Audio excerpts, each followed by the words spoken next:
दोन गरीब मित्र गाव सोडून शहरात येतात. पोटासाठी, भविष्यासाठी. खिशात फक्त 200 रुपये.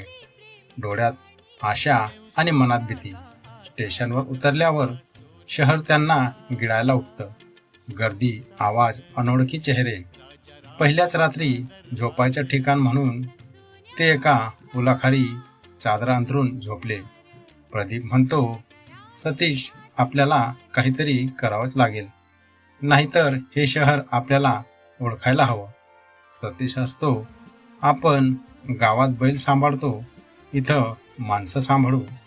दुसऱ्या दिवशी त्यांनी एका हॉटेलात भांडी धुण्याचं काम मिळवलं. हाताला ओढ आले, पण मनात समाधान होतं. पहिलं पाऊल पडलं होतं. प्रदीप थोडा हुशार होता, सतीश मेहनती.